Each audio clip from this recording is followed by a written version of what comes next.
Welcome to the FLORE Fantasy and Sci-Fi Lore. We are in part 5 of our story and lore of Fallout 1 series. So if you haven't heard the other parts, you might want to check those out before diving in here. We're going to be covering the Mariposa Military Base, how to use the radio we found on the dying Super Mutant way back in the hub, where the vats are and what they're used for, and the experiments of the Master. So if that is what you're looking for, this is the episode for you.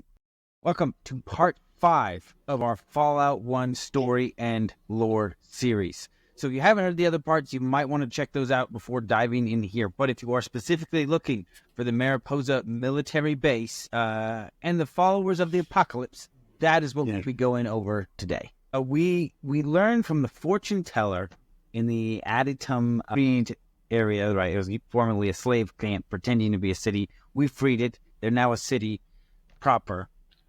But the fortune teller there gave us the coordinates for the Mariposa Military Base, and this fits with where the Brotherhood of Steel wanted us to do our investigation of the Super Mutant. So we head there. It is a long journey, particularly from Aditum, but as we trek there, it is in our journey there that we will encounter the centaurs that we talked about, these creatures that are clearly a human and a dog and maybe some other things thrown into a vat together.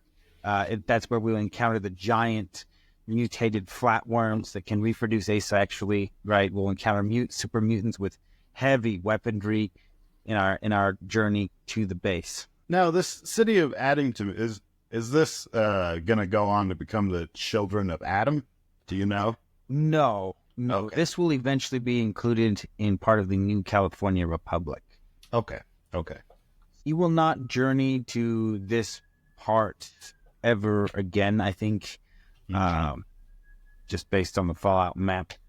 I could probably explore up here in Fallout 2, but as far as I know, there isn't anything there because in Fallout 1, the glow is at the very bottom of the map. No, you won't come down here. Yeah, because Fallout 2 is like above. So if we take the very top strip of Fallout 1, that map, Vault 13 is there.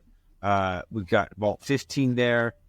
So that tiny little sliver of the top of the map of Fallout 1 will be the bottom of the map in Fallout 2. Gotcha. So, okay. And then the next closest location is New Vegas, which will take place out in the Mojave Desert. And then after that, we just go much further east. So, so we'll never actually return to this, right? This is just part of New California territory going forward. Gotcha. Yes, so if we just get to the very outskirts of the Mariposa Military Base, we can see a bunch of super mutants. We can kind of see them going in and out of the base, heavily armed force defending it. This is enough information to bring back to the Brotherhood of Steel. We can supply this information to High Elder Maxon, and he will then present his case to the Council of the Brotherhood of Steel. There is still a lot of pushback, more as how to deal with this now. Like, do we go on the offensive and assault the base, or do we buckle down and defend? Maxon is very much outvoted in this idea of offense, and so for the most part, the Brotherhood of Steel decides to just go on the defensive, lock it down, and prepare for an assault from this army of super mutants. However, they do agree to send highly trained paladins to assist you in assaulting the bunker. So, if we take that route, 4 paladins in power armor with heavy weaponry will show up to aid us in attacking this facility. Now, this facility has an absurd amount of super mutants, all of them armed with miniguns, missile launchers, plasma rifles. Like, if you survive, your team probably won't. It is a brutal endeavor to try and fight through this ocean of minions. Right. Not only that, but they've got traps set up. They've got like security robots, turrets, right? Getting through this facility with your gun out is a challenge and a half.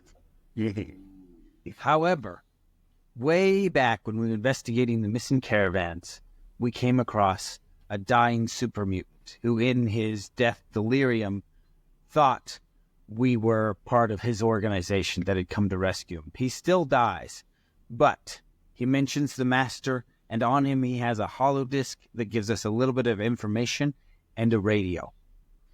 that radio is now starting to make sounds. It is close enough to his signal that it's receiving information.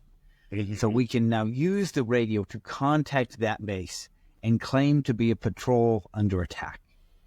When we do that, 20 super mutants will leave the base and attempt to rescue this fictional patrol that we have just invented, clearing out a lot of the mutants that we will have to fight.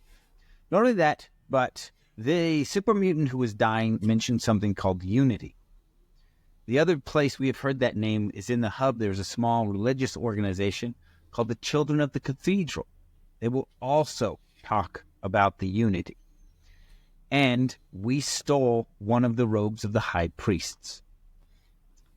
So, take a brief moment to kind of talk about the Children of the Cathedral, right? Their group in the hub that we encounter is offering free healing to anyone who wants it, including us, right? They don't charge you. It's completely free, which is super helpful because if you try to just like rest to heal, one, that can take a very long time. You can spend 20 or 30 days if you're just trying to heal from a single battle. And you only have 150 days, right? Yeah. Not only that, but every time you just try to heal over time in the wasteland, you take in radiation. So finding someone to heal you is incredibly valuable because it's pretty much instant. Usually takes a few hours at most. And you don't have the additional radiation to deal with. So they offer this free healing to anyone who comes, and we will later learn that the reason they do this is they're collecting DNA samples, right? They are looking for people whose DNA is not corrupted. And that's a good way to do it. The second time we'll encounter the Children of the Cathedral will be in the necropolis. So the section of the necropolis where the super mutants have set up their base, not far off is a small group of the Children of the Cathedral, once again just offering healing to anyone. After we kill those super mutants, they will claim that they no longer have a reason to be here, and they will leave. So having these pieces of information, we can then don the robes of the Children of the Cathedral and freely enter the Mariposa Military Base, claiming that we are from the cathedral. Walking in with monk robes. Yep. Now, it does mean you're basically going in unarmored, but they're not attacking you as you go in. Right. So you won't need it. Yeah. Once we are inside the military base, most of the super mutants on the top floor are stupid. And so it's easy to fool them with our robes, and we can then access some of the computers on that floor and link them to the radio that we already possess. This will then give us the ability to control the doorways, turning off the energy fields that lock those areas of the base. And this will allow us to proceed to the base fairly easily. We're not going to learn a lot until we get into the deeper levels of the base. In one area, we will encounter a prison where the only way to access this part is to either sneak past the guard or to kill him. Right. And if you kill him quick enough, he won't alert the other guards. Right. Then in the prison, we will find the skeleton of an individual wearing a Vault 13 jumpsuit. So we do know at one point they had someone from our vault in their prison. Yes. Proceeding lower, we will find the control room for the vats, right? And it is manned by a bunch of people wearing high priest robes of the Children of the Cathedral. The FEV vats, right? Yes. Vats full of kind of this green, glowing goo that is FEV virus and maybe something else. Who knows for sure? But these are the vats. People into super mutants. Yeah. Or, whatever, right? Weird Take a couple of things, throw them in there. Yeah, see what comes out the other end. But these are the vats where they expose things, people to FEV. So, Aaron, it's like if you had a fondue and you dip it in, but it's going to be something different when you pull it out. So, and apocalyptically different. Post-apocalyptically different. Because, you could tell a kid that, and he'll be like, what if we take chocolate and marshmallows and peanut butter and put it all together? What comes out? And we're like, it's a bot fly. Yeah, it's a bloat fly. Gonna try to eat you. You're like, wait, no, I want it. This is peanut butter wrapped in marshmallow. Yeah. On the bottom floor of the base, as we're kind of sneaking in, we will overhear a conversation between a intelligent super mutant and a high priest of the children of the cathedral who is clearly a messenger. And he will talk about the fact that they have learned about a vault that has been shut this entire time and is therefore full of primes, and that is Vault 13. However, they have yet to determine its location. So when they're done talking, we can then have a conversation with the super mutant. He calls himself Lou. He was probably named Lou because he's the lieutenant, right? Just as a master, keep it easy. That's funny. So, and in through this conversation, we will learn a lot of the plans. So throughout Fallout 1, there's a lot of places where you get the kind of big pieces of the big plot taking place, because unless you're really thorough through the game, you don't find all of them, right? I mean, I stumbled onto so much of the game with no idea what was going on because I hadn't exhausted all the dialogues. I hadn't read all the holodiscs. I just kind of stumbled around. A lot of times I was just kind of free exploring instead of kind of following where the pointers were telling me to go next. And so I just kind of stumbled into a lot of things, right? Rather than pursuing the mystery pieces in place, I was pursuing wealth and power, right? Yep, that sounds like how you play games. Yep. So we can learn a bunch of things that we already know. So he does make an interesting point when we talk to him about super mutants, where he states that none of us chose to be born. He says, and so you don't need to choose to be born again as a super mutant, right? You don't choose then, you don't choose now. It's fine, right? This is for the survival of humanity, right? Okay, yeah. So, and since you're not going to remember anyway, it doesn't matter. Okay, back up for a second. Why is he telling people they didn't choose to be born? He has no proof. The same as with the super mutants, because you're going to forget anyways. So maybe they did choose. Maybe they did choose. So, and we will also learn that the master is not here at this place, but he is with the children of the cathedral. Now, this is the first time we get an option for the alternate ending of Fallout 1. We can choose to join the super mutants.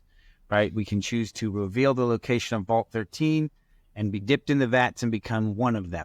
And that's how you can choose to end the game, just becoming one of the minions of the Master's army. Although you'd probably be high-ranking because you have the intelligence. But they're going to raid your vault and, they'll have to kill some people, but some they'll, capture and dip as well.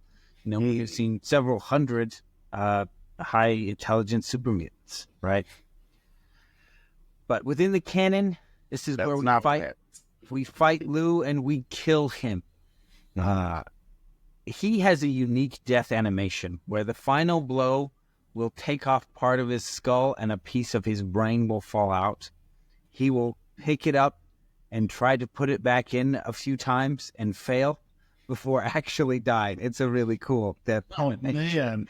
He's like trying to put the brain back in the head, failing, but it's a good effort. I mean, how many of us get that far, right? Right, yeah. That's pretty rough. Yeah. So after we have killed Lou and his bodyguards, he's got some codes on him that we can then take back to where we found the children of the cathedral. They will all just like suicide bomb after that has happened. But now, armed with Lou's security codes, we can access files within these computers. And this will teach us a lot more about Richard Gray and the FEV virus. So it is here that we learn most of Richard's journey. So according to Harold, he just was left probably to die here within this facility. But these logs then detail what happened to Richard Gray after his exposure to FEV. He goes through we don't even know how long these time periods are for sure, but he could have gone through decades of confusion before his mind really reached clarity. And he definitely retains his memory And he will then begin conducting experiments here at the Mariposa facility. So he will put things into the FEV, rats, dogs, people, and then he'll start mixing them, right? His first experiment is a rat and a dog, right? That's his first experiment in the FEV. He'll doing all kinds of things. And what he learns through his experimentation and testing and everything is, one, if he eats something that has been dipped into FEV virus, he gains access to its mind, right? Oh, man. Way for him to grow his knowledge and intelligence. Two, he learns that it is not exposure to radiation that prevents someone from becoming fully affected by the FEV virus, but rather when the bomb was dropped on the West Tech research facility, or the GLOW, as we call it in Fallout 1, the FEV virus trapped there was released into the air. However, it's not effective as an aerosol virus, right? It has to be, I guess, skin exposure or something to you're dipped in a vat. So whether it's because it gets in your mouth and nose or whatever it is, like just an aerosol doesn't work with FEV. But that FEV virus was exposed to the radiation and it mutated. And that mutated version infected everyone. It didn't cause any transformations, but it set dormant in their system. And that version of the corrupted FEV virus creates a kind of inoculation to the full effects of FEV, which is what produces that stupidity, right? That reduction in intelligence. So what he really needs is not people not exposed to radiation, but people not exposed to the mutated FEV virus. That's what he needs. Interesting. So that's why they want people from vaults. Now, we've already known they wanted people from vaults because of this stupid effect, right? Right. But now we know that it's not the radiation that's doing it. It's this exposure to a mutated strand. So Richard continues to experiment on himself with FEV, along with eating creatures he's exposed to FEV, and his body continues to mutate and get bigger, and he realizes he is reaching immobility. And in order to continue his path of growth and development, he will eventually become immobile. So he wants to do that in a place where there is a lot of knowledge that he can continue to acquire and that he can defend well. And so he finds one of the old vaults in LA area near the Boneyard. And that is where he goes before he progresses his body to the state of immobility. Gotcha. He just becomes a blob? He's a blobby. Very blobby, but he's got stringy tendrils. I mean, he's a weird mess when you meet him. Yeah, he's definitely Google Fallout 1 the Master, and you will see what he is. Yeah. He is a mass of twisted flesh. So for anyone listening, if you want to dig it up real quick, Fallout 1 Master. It looks like a cup that boiled over. So yeah. That is the Master. Of what? That's just what he calls himself, the Master. Well, so he's the master of the children, which are the super mutants that he makes. Yeah. So he calls the super mutants the children, or his children, because they lose their memories and they kind of have to be retaught and re-educated like children. Oh, he's ugly. Yeah. All right. Also on Lou, we find a code that will enable us to activate the self-destructive sequence on the Mariposa Military Base.